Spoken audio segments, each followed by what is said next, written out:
L'équipe des Mythbusters a un faible pour les sucreries. Vont-ils être victimes d'un bonbon explosif? Et il faut avoir un grain J'y vais. pour vérifier s'il est vraiment possible d'accumuler une charge électrostatique mortelle avec une sableuse. Laisse mes fesses tranquilles. Enfin, dans ce duel de cartes mortelles, nos amis n'ont pas intérêt à avoir une mauvaise donne. Hé, tu saignes. Qui sont les Mythbusters? Adam Savage Je rejette votre réalité et la remplace par la mienne. et Jamie Heineman. On est bien là-dedans, c'est intime. À eux deux, ils ont plus de 30 ans d'expérience dans le domaine des effets spéciaux.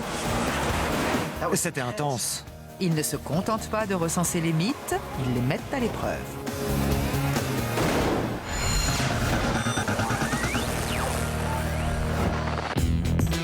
Les boules magiques sont des bonbons colorés, délicieux et amusants. Bon, on a fait cette expérience ou tu continues à faire le clown? Est-il vraiment possible que cette sucrerie soit une bombe en puissance?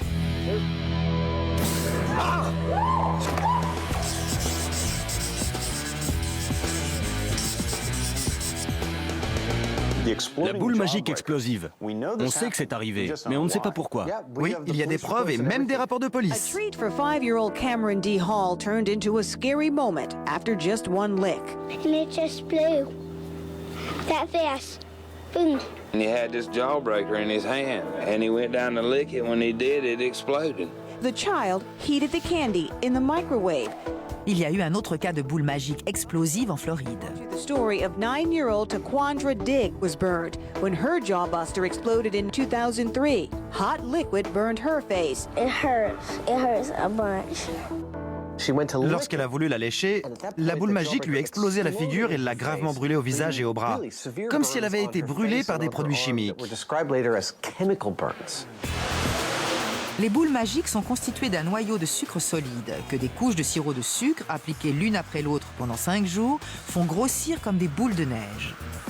C'est un scénario parfait pour les Mythbusters. Un soupçon de vérité, de quoi s'amuser et un bon prétexte pour faire des expériences très stupides. N'essayez pas d'en faire autant chez vous. Nous devons les faire chauffer et refroidir afin de déterminer dans quelles conditions ces boules magiques peuvent exploser, si tant est que cela soit possible. Il faut d'abord essayer de voir ce qui se passe à l'intérieur si on les chauffe à très haute température. Pour une très haute température, il faut un micro-ondes. Ne mettez pas de bonbons au micro-ondes chez vous. C'est bien sûr une très mauvaise idée. Les Mythbusters, eux, vont le faire au nom de la science. Mon Dieu, regarde, il y a déjà un trou à l'intérieur. Jamie sait que le sucre en fusion est très instable. Il ne prend donc aucun risque. Non, rien d'explosif là-dedans. Mâcher une boule magique de cette taille prendrait des jours. Jamie et Christine préfèrent donc la couper en deux pour en examiner l'intérieur. C'est joli. La première chose que j'ai remarquée en la découpant, c'est que des écarts de température peuvent s'y produire. En effet, il est possible qu'une des couches à l'intérieur de la boule magique chauffe plus rapidement que l'enveloppe extérieure, qui est plus dure. En se dilatant, la matière interne se trouve donc sous pression et instable. Si quelqu'un se met alors à mordiller le bonbon, l'enveloppe extérieure peut éclater et le sucre fondu jaillir et causer des brûlures. Le moindre contact la ferait exploser comme une bombe. Les Mythbusters n'ont pas vraiment envie de mordre dans du sirop de sucre brûlant. Adam propose donc une solution sur laquelle Tori va pouvoir se faire les dents. Nous devons construire une fausse bouche pour mâcher la boule magique. D'accord. Il faut qu'elle puisse mâcher. C'est donc la mâchoire inférieure qui sera articulée. La mâchoire supérieure sera fixe, D'accord. comme dans une vraie tête. Pour construire une mâchoire artificielle, il faut d'abord des dents. Espérons que la grand-mère de Adam n'aura pas trop besoin de son dentier. Pendant que Adam joue au dentiste, Tori construit un support en acier pour nos mandibules de laboratoire. Je veux des bonbons. La force maxillaire moyenne d'un être humain est d'environ 12 kg au centimètre carré. Visiblement, ce type est largement au-dessus de la moyenne. Mais notre mâchoire artificielle devra l'être aussi. Comment mesurer sa force maxillaire? En fait, j'ai fixé un dynamomètre à ce mécanisme, ce qui va nous donner une mesure précise de la force exercée par la mâchoire.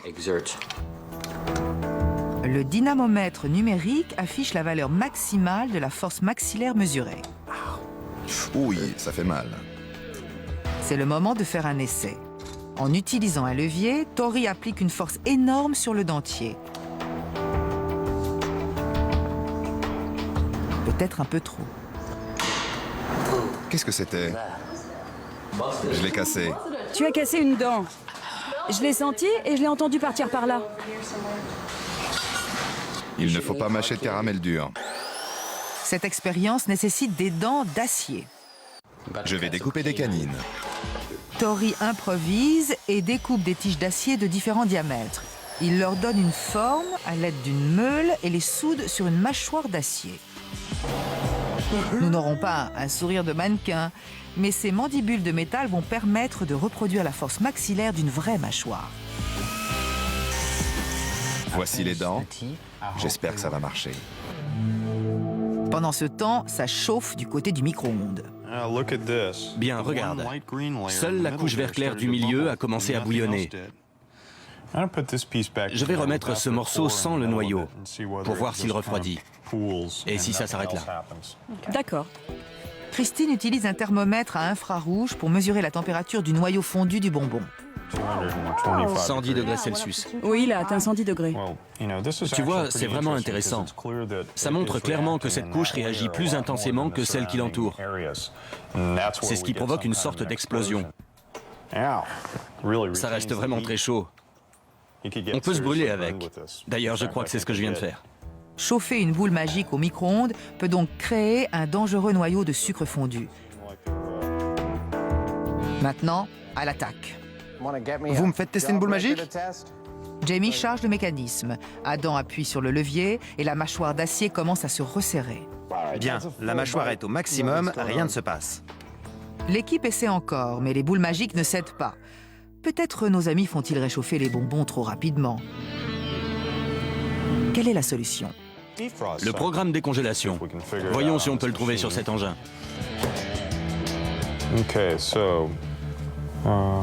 Tu pourrais... Je pense que ça doit être à puissance 1. Maintenant, il reste à trouver comment programmer le micro-ondes. Il y a trop de fonctions. 45 grammes, cela devrait être pas mal. Impossible de mettre la main sur la notice. Elle est sûrement quelque part, mais je pense que ça doit être ça. 30 ans d'expérience dans le domaine des effets spéciaux portent leurs fruits. On y va. Marche. C'est dingue. C'est comme regarder de la peinture séchée. Malheureusement, malgré tous leurs efforts, le programme décongélation ne change rien. Ils multiplient les tentatives en combinant chaleur, froid et pression. Et enfin, ils viennent à bout du bonbon. Le bonbon est prêt. D'accord. L'équipe s'apprête à faire éclater une boule magique avec un noyau de sucre fondu très instable.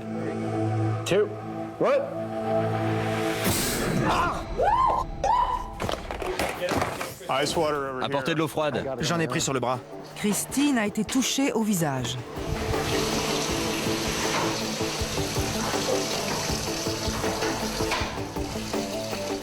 J'ai été brûlée par le sucre. Je ne portais pas de masque comme j'aurais dû le faire. Je n'ai pas pu me protéger avec les mains. Le sucre liquide conserve énormément la chaleur. Porté à une température d'environ 110 degrés Celsius, les projections sont douloureuses. Ça va? Enfin, j'étais aux premières loges. Ça fait pas du bien. J'ai été touchée à la tempe et dans le cou, sur le côté. Ça fait mal. L'équipe a prouvé de façon concluante que le cocktail boule magique plus micro-ondes plus mâchoire d'acier pouvait brûler un Mythbuster Junior. Il n'y a pas de doute. Si ça explosait au visage d'un enfant de 5 ans, il serait gravement brûlé. Je le sentais encore 10 ou 15 secondes après. Ça ne refroidit pas. C'est comme du napalm. C'est très dangereux. Pour l'instant, les Mythbusters vont panser leurs blessures, mais ils ne sont pas encore prêts à rendre leur verdict. Le mythe suivant va vous faire dresser les cheveux sur la tête. Vous pensez juste décaper un vieux tuyau à la sableuse, mais n'êtes-vous pas en train de fabriquer un canon géant chargé d'électricité statique ?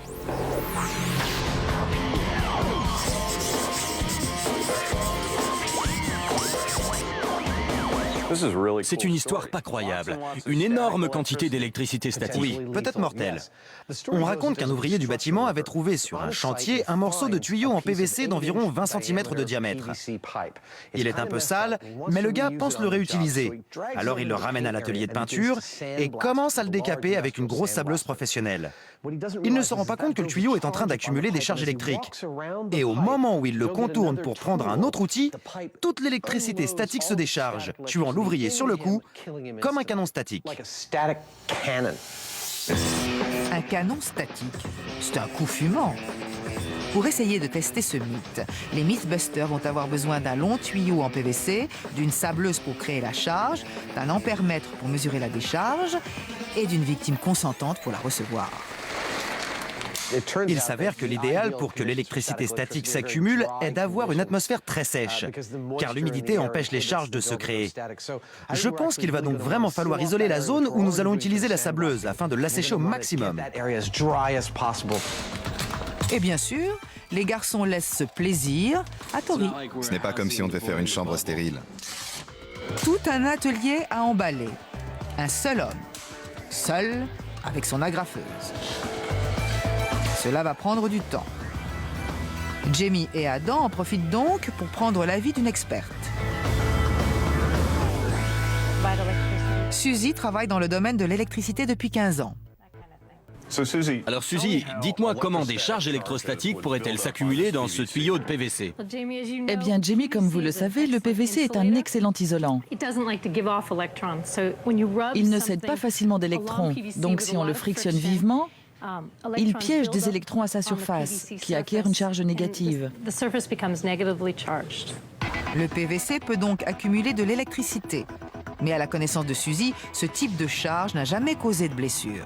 Le PVC n'est pas conducteur, il est très résistif. Il peut emmagasiner une charge d'électrons. Mais je ne suis pas sûre que cette dernière puisse se dissiper de manière à induire un courant capable de blesser quelqu'un. Si ce phénomène est possible, les Mythbusters veulent le produire. D'accord. De retour à l'atelier, Tori a terminé de poser les parois en plastique. L'équipe commence à répandre des granulés destinés à absorber l'humidité de l'air. Vient ensuite le tuyau, un très long morceau en PVC. Jamie, il y a déjà un problème avec ce mythe. On dit que le tuyau était sur des chandeliers, mais ça veut dire qu'on va essayer d'accumuler une charge statique dans un objet posé sur du métal? Oui, je suis d'accord, ça ne peut pas marcher comme ça. Ils doivent trouver un moyen d'isoler le tout. Le mieux que je puisse faire, c'est de le poser sur ces blocs de verre. Il faut donc que je fabrique un support pour les tenir comme cela. Le tuyau fait ce diamètre, mais ça va marcher.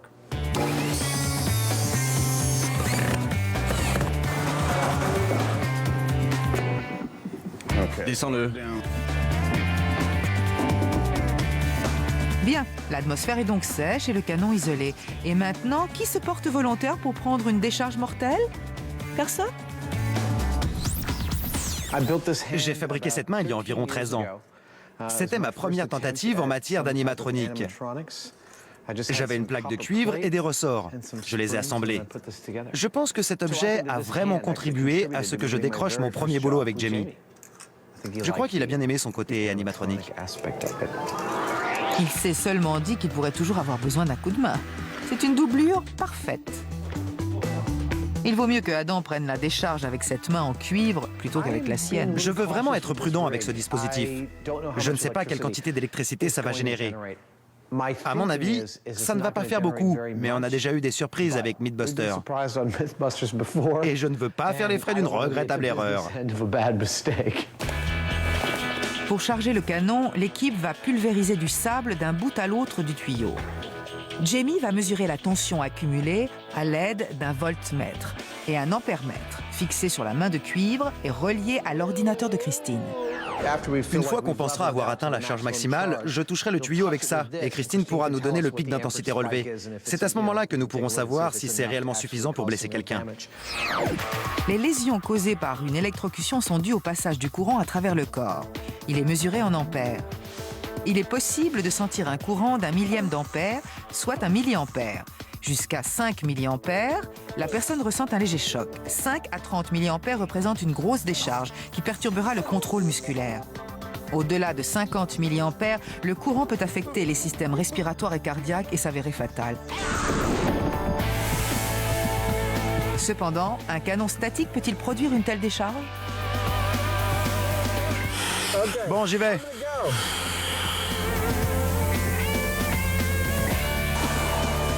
En pulvérisant du sable, Adam charge le tuyau de millions d'électrons.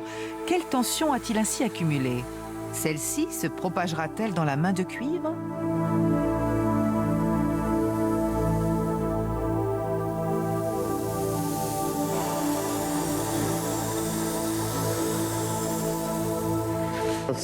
Voyons où ça en est. C'est redescendu, il y a dans les 500 volts. À la surprise générale, la charge statique est retombée. C'est un gros morceau de plastique. On devrait donc pouvoir créer une charge importante. Je ne sais pas trop pourquoi on n'y est pas parvenu. Il y a un autre problème. Adam, enfin, la sableuse plutôt, a des gaz. Je l'éteins? Oui, éteins-la, Jamie. Donc voilà l'appareil. Soit on ne sait pas s'en servir, soit il ne fonctionne pas correctement. Il semble qu'il faille du sable spécial pour décaper, et ce n'est pas celui que les Mythbusters ont acheté. Oui, le bec s'est bouché. D'accord. On a acheté des centaines de kilos pour bac à sable, et non pas pour sableuse. Jamie ne croit pas à cette histoire d'épaisseur de sable. Pendant que Adam part à la recherche de quelque chose de plus fin, un petit bricolage à la Heinemann remet les Mythbusters dans la course. Et cette fois, les charges s'accumulent dans le canon.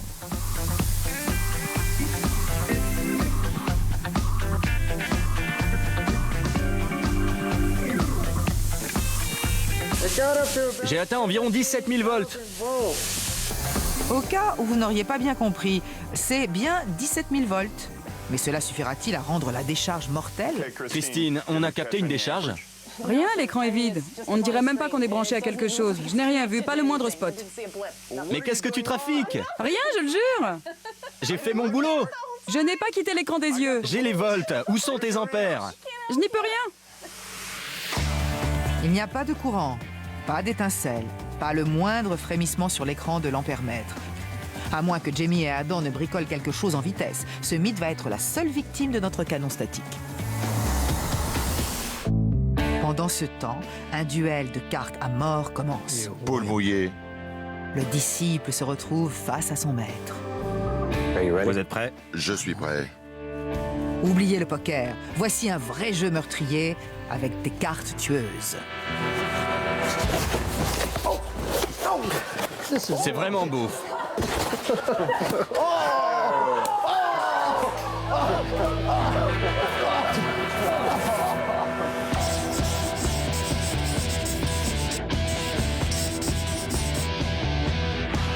Les cartes tueuses, ça doit être un de tes mythes préférés. Tout à fait, toutes catégories confondues. D'après ce mythe, on peut transformer une carte à jouer ordinaire en une arme fatale et tuer quelqu'un avec, simplement en la lançant très fort. Ça me semble plus qu'improbable. Eh bien, mine de rien, on peut vraiment réussir à lancer des cartes avec pas mal de force. Je le fais depuis l'âge de 10 ans. T'es plutôt bon. Adam est plus que pas mauvais. C'est un as du lancer de cartes et c'est avec fierté qu'il montre les résultats de sa folle jeunesse. Tout d'abord, il faut donner de la vitesse à la carte en la lançant sur le côté. Ensuite, il faut lui donner de l'effet. Je pense que c'est en combinant ces deux éléments qu'on obtient une distance et une stabilité optimale. Il suffit donc d'un peu de vitesse, d'effet et disons d'une trentaine d'années de pratique. Je n'ai jamais eu le temps de m'amuser à lancer des cartes, moi. Eh bien, moi, si. D'après ce que je sais, il est vraiment impossible de tuer quelqu'un en lui lançant une carte à jouer. On ne peut pas tuer quelqu'un avec une carte à jouer. Impossible. Mais je suis sûre qu'ils vont essayer. Cette caméra à grande vitesse montre Adam au sommet de son art. Il atteint la cible à une vitesse de 40 km/h. Impressionnant. Mais dans ce domaine, personne n'arrive à la cheville de Ricky Jay. Certaines personnes me surnomment le lance-carte humain. Cet homme peut lancer une simple carte à une distance de 60 mètres. Eh bien oui, je peux en lancer une sans trop... je lui ai mis trop d'effets. Mais je l'ai quand même touché. Je ne rate pas une occasion de montrer ma science. Oui, c'était bien joué. Regardez bien, il est capable de lancer une carte exactement dans la fente percée par la précédente. Vous essayez d'arrêter de fumer? Ricky peut vous aider. Cet homme a écrit la légende du lancer de cartes au sens propre.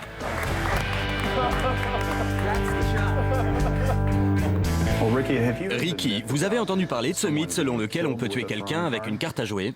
Eh bien, il existe un livre, une étude sur les techniques d'autodéfense avec de simples cartes à jouer, qui raconte des histoires selon lesquelles des gens auraient pu être tués de cette manière. Ce n'est pas vous qui avez écrit ce livre?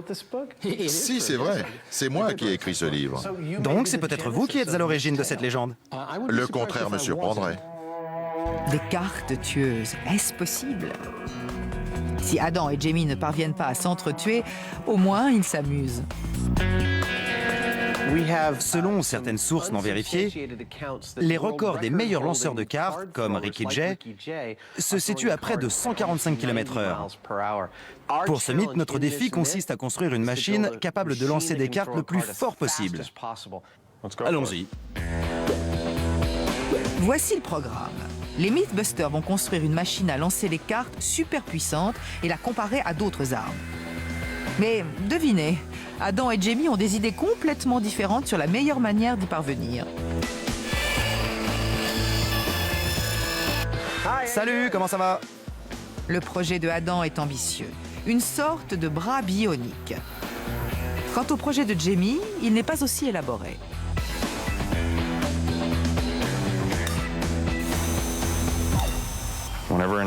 Lorsqu'une invention est trop compliquée, ça veut dire que sa conception laisse à désirer. Il faut toujours aller au plus simple. Cette partie recule jusqu'ici, celle-ci se déploie et envoie la carte. Compliqué, certes, mais le gadget de Adam pourrait bien fonctionner. C'est très astucieux, vraiment.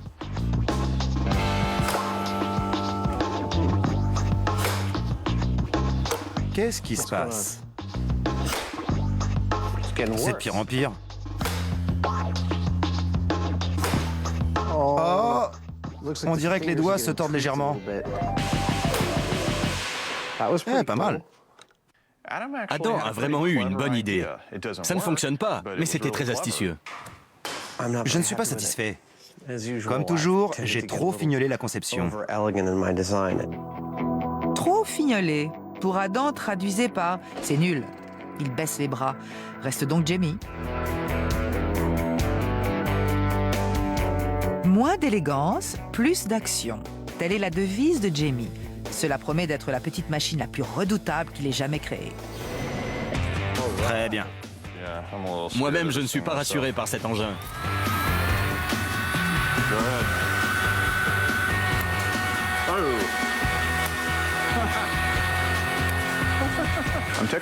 Je ne suis vraiment pas mécontent de mon invention. En fait, ça m'est venu assez rapidement. C'est tout simple. Et surtout, ça envoie les cartes à toute vitesse. On les voit à peine partir. Donc c'est super. Le lanceur automatique de Jamie projette les cartes à plus de 100 km/h. Regarde-moi ça. Tu vois, regarde celle-ci. Tu vas beaucoup plus profond que moi. Regarde, même d'ici, tu vois? Oui. Tu rentres la carte à moitié. Elle va vraiment très vite. Oui. Il ne fait pas de doute que l'invention de Jamie est puissante. Mais là, ce ne sont pas les cartes qui font des dégâts. Qu'est-ce que c'était? Je ne sais pas. Oh, tu sais ce que c'était? Qu'est-ce qui s'est passé d'après toi? Ça tourne à 30 000 tours minute. Les petits trous de caoutchouc ne tiennent pas la vitesse et partent en morceaux. Il est temps de passer aux choses sérieuses.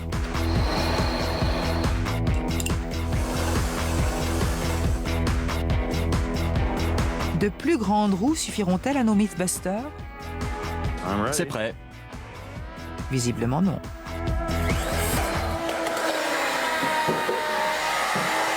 Débranche-le.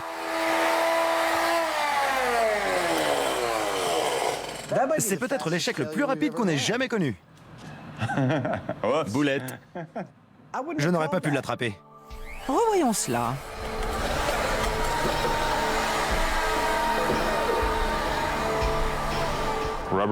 Les roues en caoutchouc ne conviennent vraiment pas ici. Il faut utiliser du métal. En fait, j'ai quelque chose que je peux te sortir tout de suite pour te montrer un exemple de ce qu'on pourrait essayer de faire. Je m'en suis servi dans une de mes premières pubs en 1948 quand je travaillais à la radio. On peut dire sans exagérer que Jamie garde tout. Je ne suis pas sûr que ça convienne, mais bon. En fait, tu vois, c'est un peu trop fin ici. Cette fois, il va falloir que le mécanisme d'entraînement soit en métal pour qu'il ne casse pas.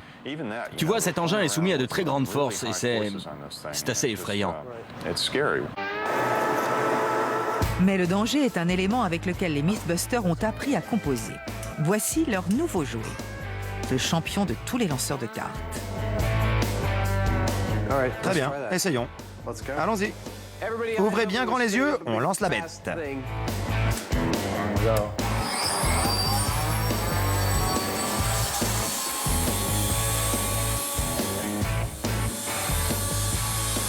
Je refuse de m'approcher de cette chose. Moi aussi. Ils ne plaisantent pas. Ils ne veulent vraiment pas s'en approcher. Mais il faut bien charger les cartes. Adam propose donc une solution. J'ai eu ça en achetant un œsophagoscope.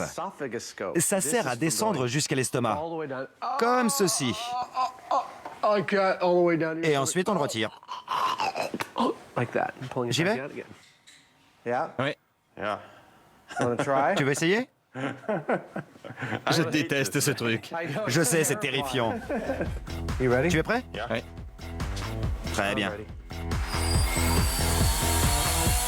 Vas-y.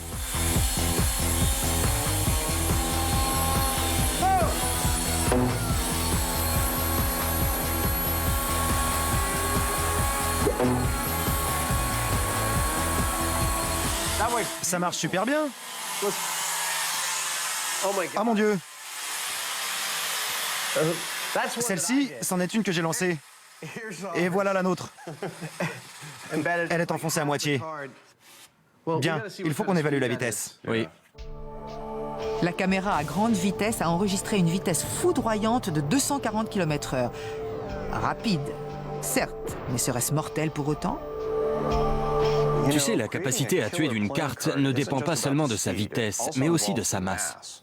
Les Mythbusters ont découvert l'importance de la masse en étudiant le mythe de la chute de la pièce de monnaie. Oh, j'ai peur. Jamie avait fabriqué une arme capable de projeter une pièce à une très grande vitesse. Tu es prêt, Adam?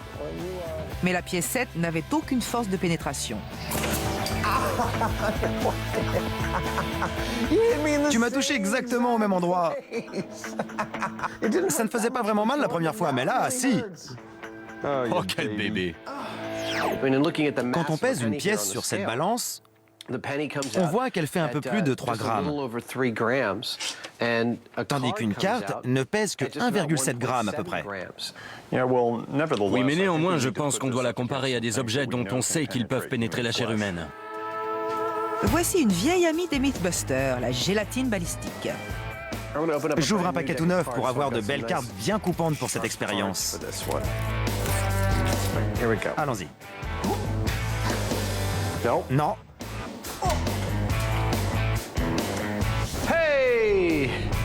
Le meilleur lancer de Adam ne pénètre que de 6 mm. D'accord. Quand tu veux. Jusqu'où la carte lancée par la machine pénétrera-t-elle? C'est plus profond, mais cela ne fait toujours que 1,2 cm.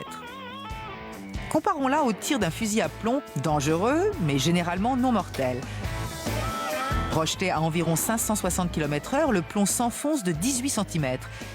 Et enfin, quelqu'un est volontaire pour l'arbalète? C'est assez dévastateur. Lancée à 320 km/h, la lourde flèche pénètre de 50 cm. Les Mythbusters ont joué leur dernier atout. Leur carte la plus rapide n'atteint même pas la force de pénétration d'un simple fusil à plomb. Bien, Jamie, cela étant dit, acceptes-tu cette fois de faire le cobaye face à la machine?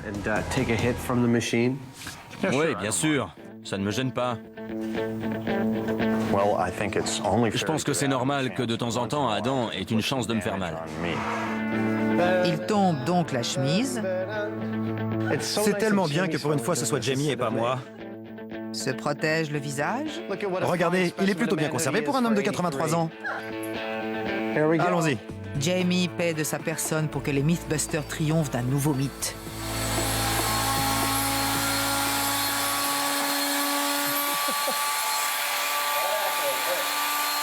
Prêt? Oui.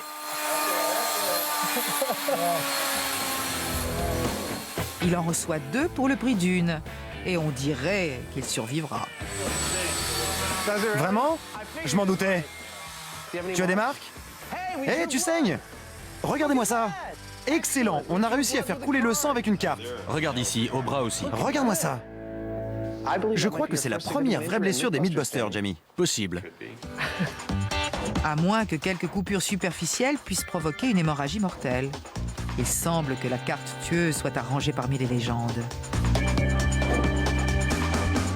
Bien, on a essayé toutes les armes de l'atelier sur ce bloc de gélatine. Et même avec notre machine infernale, je ne vois pas vraiment comment rendre une carte à jouer mortelle. Tout à fait d'accord avec toi. J'ai envie de dire que ce mythe est complètement bidon. Je suis d'accord. Aucune chance que ce soit vrai. Encore une victoire pour les Mythbusters. Les cartes tueuses sont bidons. A treat for 5-year-old Cameron D. Hall turned into a scary moment after just one lick. And it just blew. That fast. Boom. Revenons à nos bonbons. Une sucrerie peut-elle se transformer en bombe à retardement? Je ne veux pas imaginer ce qui se passerait si un enfant se retrouvait avec un bonbon chauffé comme ça. Ça serait terrible. Adam, comme tu le sais, le micro-ondes est la solution la plus plausible pour ce genre d'accident. Car nous savons que c'est ce qui s'est passé pour un des enfants qui a eu le visage brûlé. Oui, Jamie, mais je crois vraiment qu'il faut qu'on creuse d'autres hypothèses pour ce type d'explosion. La première chose qui me vient à l'esprit, c'est une réaction chimique entre une substance présente dans le bonbon et un produit chimique introduit accidentellement suite à un dysfonctionnement du processus de fabrication. Je pense en particulier à de la lessive, de la soude caustique, qu'on utilise souvent pour nettoyer les installations de transformation alimentaire. Oui, la soude est très réactive, ça peut être très dangereux. Faisons-en chauffer pour voir ce qu'on obtient. D'accord. C'est un scénario très improbable, mais c'est possible. Et cela pourrait causer une explosion. Les Mythbusters ne peuvent pas résister à la tentation d'essayer. Ils préparent 4 échantillons. 2 contiennent de la soude caustique et une boule magique réduite en poudre. Et les 2 autres, de la soude caustique et de l'acide ascorbique, un additif alimentaire courant plus connu sous le nom de vitamine C. Ils ajoutent de l'eau à 2 d'entre eux et chaufferont les 2 autres. Il ne se passe rien. Adam veut un gros boom. Tout de suite. Mettons-le à fond pendant 5 minutes. Il l'a fait. Il l'a mis à fond pour 5 minutes. Ce mélange est très efficace pour nettoyer le micro-ondes en quelques minutes.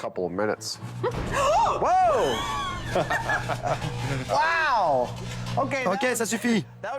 Stop, stop. Ça fait comme un gâteau flambé. C'était marrant. C'est spectaculaire.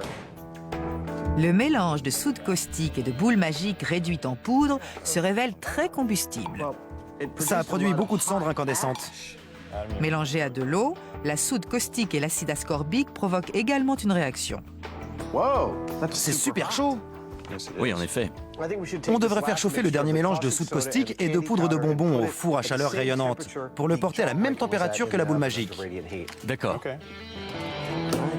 Le but est de reproduire les conditions d'un bonbon contaminé par de la soude caustique laissée en plein soleil. Et le résultat est explosif. Bien, bon. Un gant. C'était spectaculaire. Bon moyen de se débarrasser d'un gobelet en carton. Mon Dieu! T'as vu ça un peu? C'est dingue. Touche, c'est dur comme du bois. Allez, touche! Convaincu? Je veux dire, 5 minutes de cette chaleur rayonnante ont suffi à provoquer une réaction entre la soude caustique et la poudre de bonbons, et à causer une expansion incroyable. Une explosion des flammes, la totale. Oui, je pense que c'est un scénario possible. On peut imaginer qu'ils aient utilisé de la soude caustique pour nettoyer les machines qui servent à fabriquer les bonbons. Et si une partie s'est retrouvée en contact avec le sucre, nous avons vu la réaction une fois chauffée. Mais c'est loin d'être le plus probable, car l'industrie alimentaire est soumise à des normes bien plus rigoureuses qu'un enfant de 5 ans avec un micro-ondes. Je pense que c'est néanmoins un scénario plausible pour l'explosion d'une boule magique. Les Mythbusters ont donc provoqué des explosions de boules magiques avec un micro-ondes et des produits chimiques. Et si rien de tout cela n'était la cause? Un élément clé qui revient dans ces histoires de boules magiques explosives, c'est l'emballage en plastique.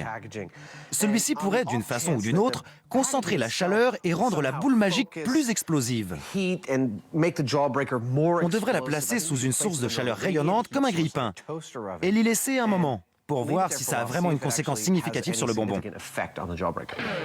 Mettre une boule magique dans un four revient à la laisser au soleil pendant 2 heures, chose que n'importe quel enfant est susceptible de faire. Il ne se passe rien? Pas encore. Mais laisser un bonbon au soleil ne peut pas suffire, à moins que... Regarde, Jamie, le sachet est tout gonflé. Bien, plaçons-le dans les mâchoires. Avec le sachet, hein? Oui. Tu es prêt? Oui. Tout le monde s'écarte? Non, ça résiste, et moi je suis tout engourdi. Mais quand Jamie retire la boule magique de son emballage, c'est la surprise. En fait, c'est toujours dur à l'extérieur, mais fondu à l'intérieur. C'est intéressant. Je n'aurais jamais imaginé que ça puisse faire ça. Je pensais que le seul moyen de l'obtenir, c'était de le passer au micro-ondes. Eh bien, la chaleur rayonnante a fait fondre l'intérieur et pas l'extérieur. Je pense qu'on a trouvé un 3e scénario pour l'explosion du bonbon. Et voilà. C'est confirmé, confirmé, confirmé. Mais pourquoi s'arrêter en si bon chemin? Les Mythbusters veulent faire de ce simple bonbon une bombe magique.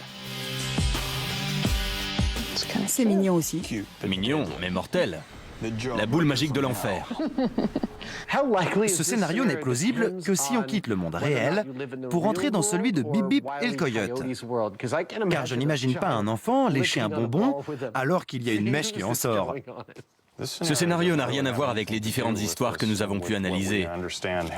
On fait ça juste pour s'amuser. 3, 2, 1... Ce n'est pas tout à fait ce à quoi ils s'attendaient. Il ne se passe rien.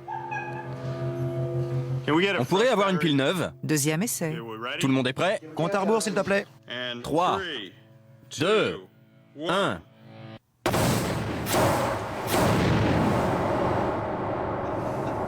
C'était un joli boom. C'est comme un tour de magie. Du genre, je vais faire disparaître la moitié du bonbon. Eh bien, ça, c'est un bonbon piégé. Je crois qu'on a expérimenté toutes les façons de faire exploser ces boules magiques. Et quelques façons de ne pas y arriver. C'est fait alors. Toutes nos hypothèses se sont confirmées. On a vérifié le phénomène. Ce mythe n'en est pas un. Ce phénomène est réel, et comme Christine a pu s'en apercevoir, assez dangereux. Mais une fois encore, ne faites aucune de ces expériences chez vous. Tout comme Christine, vous risqueriez de vous brûler. Le mythe du canon statique semble manquer d'énergie. Les Mythbusters ne parviennent pas à créer une décharge mortelle à partir de leurs tuyaux en PVC, malgré tout le sable pulvérisé. Ils doivent trouver un moyen d'accumuler une charge statique bien plus importante. Et Jamie et Adam ont des idées différentes quant à la façon d'y parvenir. Vous savez, je ne suis pas satisfait de notre dernière expérience avec le canon statique. Maintenant, on va vraiment s'amuser. On va fabriquer un générateur de Van de Graaff et voir si on peut en tirer une grande quantité d'électricité statique.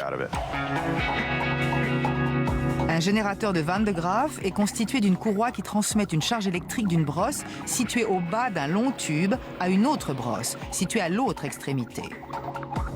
Le courant est ensuite diffusé dans une sphère métallique. C'est une machine simple, mais qui peut générer plus de 100 000 volts.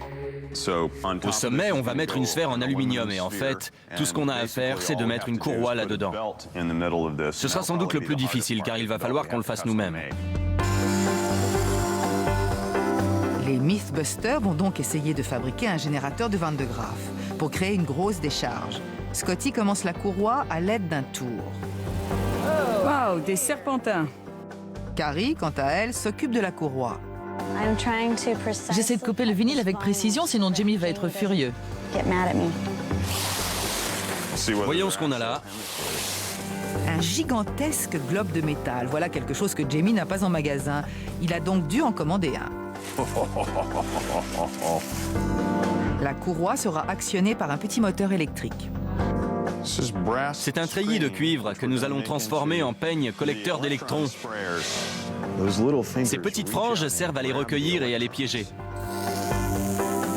Ils ont maintenant tout ce dont ils ont besoin et le générateur prend forme.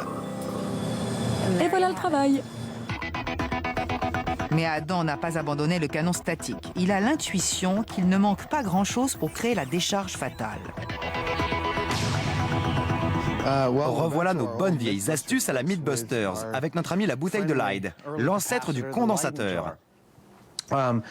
C'est un dispositif conçu pour accumuler une charge. Ça fonctionne vraiment comme un condensateur. La charge est stockée entre deux feuilles d'aluminium, une à l'extérieur et une à l'intérieur.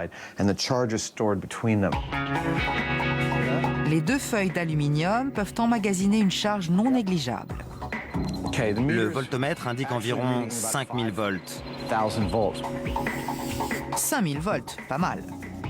Mais une bouteille de Lyde, de plus grande taille, accumulera-t-elle une plus grosse charge? 6000 volts. Je la fais monter. 7500.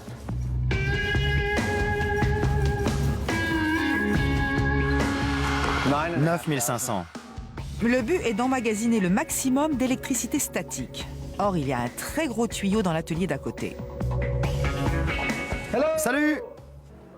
Nos recherches nous ont fait découvrir que si la pulvérisation de sable n'a pas permis d'accumuler une grosse charge, c'est surtout parce que le PVC retient mal les courants élevés. Notre mythe dit notamment que l'ouvrier était en train de décaper la peinture sur le tuyau. Et on sait que la peinture métallique est conductrice. Je vais donc peindre l'extrémité de ce tuyau à l'intérieur et à l'extérieur avec une bombe de peinture chromée. Je vais essayer de fabriquer une sorte de bouteille de Lyde, quelque chose qui puisse réellement accumuler une charge et peut-être la relâcher d'un seul coup à son extrémité. Le canon se transforme donc en bouteille de Lyde. Une de ses extrémités est peinte à l'intérieur et à l'extérieur avec une peinture métallique. Le ruban adhésif joue un rôle clé dans la fabrication de la bouteille de Lyde. Il permet d'éviter tout contact entre les surfaces métalliques à l'intérieur et à l'extérieur. Pour pouvoir accumuler de petites charges entre les deux, il faut qu'elles soient proches mais sans se toucher. Ce sera peut-être un coup de génie ou un véritable fiasco. Une fois la peinture sèche, le tuyau de Adam ressemblera certainement plus à un canon. Mais arrivera-t-il à créer la décharge mortelle?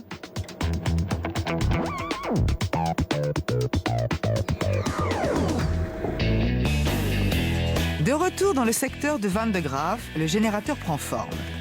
Tout se passe bien. On entend même des paroles plutôt inhabituelles pour un Mythbuster. C'était beaucoup plus facile que ce que je pensais. C'est presque inquiétant, en fait. J'ai un peu peur qu'on ne blesse quelqu'un avec cet appareil, car les seules personnes que je connais à avoir manipulé ce genre d'objet l'ont toujours fait avec des exemplaires de petite taille qui tenaient sur une table.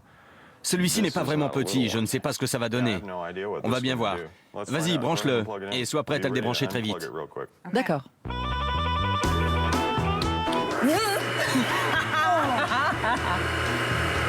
Je t'ai eu. Si ça fonctionne, il devrait y avoir un champ d'électricité statique autour du dôme. C'est toi qui as le plus de cheveux. Fais-le. D'accord.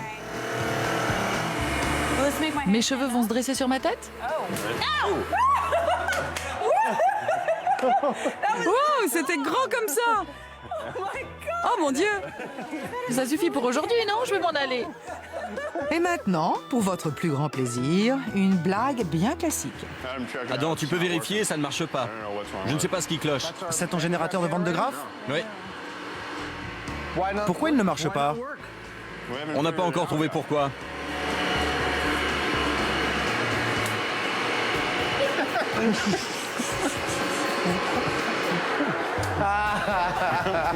On l'a eu.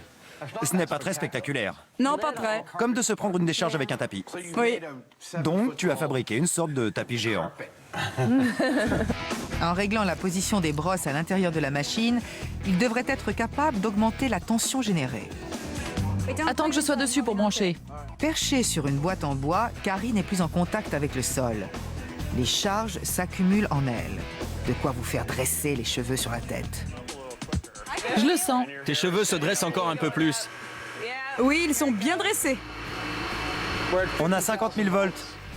Il semble qu'avec 50 000 volts, Jamie ne soit plus si téméraire. Jamie, partons pour un coup de jus? Vas-y, vas-y. Allez, quoi. Touche-le. Montre-nous ce que t'as dans le ventre. Si tu tombes dans les pommes, Adam te fera du bouche à bouche. Non, ce sera Scotty. Eh bien, la machine fonctionne. On l'entend tout de suite. Ça fait cette espèce d'affreux grésillement. Qu'est-ce que tu fais là? Tu essaies de l'ensorceler? Tu l'énerves, tu vas le rendre fou. Tu restes là à faire la danse de la pluie autour pour on ne sait quelle raison. Allez, vas-y, fais-le. Je le sens. J'ai les poils des bras qui se hérissent.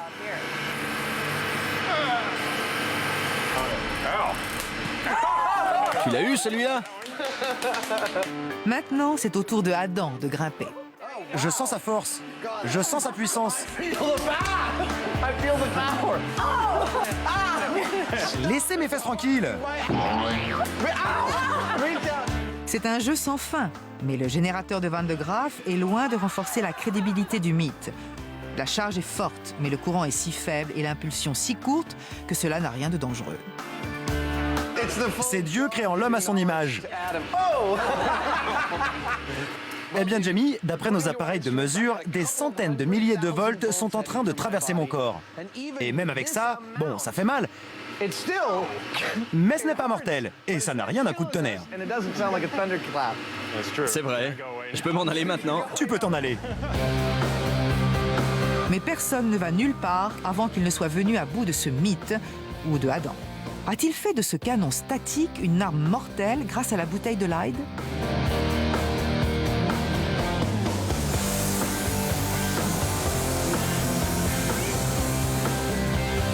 Même avec la peinture métallique, la charge ne s'accumule pas. Ça stagne complètement. Ça ne semble pas vouloir dépasser les 4000 volts. C'est bon, Jamie. Quant à la décharge, il n'y a pas non plus de quoi crier victoire. 20 mA. Le voltage passe de 4000 à 0. Et on a eu un soubresaut de 20 mA. Ce n'est vraiment pas suffisant pour blesser qui que ce soit. Il semble que le PVC ne parvienne vraiment pas à accumuler une grosse charge, mais il y a autre chose. Tout comme l'humidité, la poussière en suspension dans l'air peut contribuer à dissiper l'électricité statique. Cette histoire de sableuse pourrait donc bien avoir condamné le mythe dès le départ. Ok, Jamie. Christine a tout enregistré. Et bien que la peinture ait joué le rôle de bouteille de Lyde et accumulé une petite charge, ça n'a jamais dépassé les 6000 volts. Ensuite, on a provoqué une décharge et l'intensité de l'impulsion n'a pas dépassé les 20 mA. Je dois dire que ce n'est vraiment pas suffisant pour provoquer la moindre blessure. Je pense que ce mythe est complètement bidon. Oui. Ok. On dirait qu'ils ont décapé un nouveau mythe.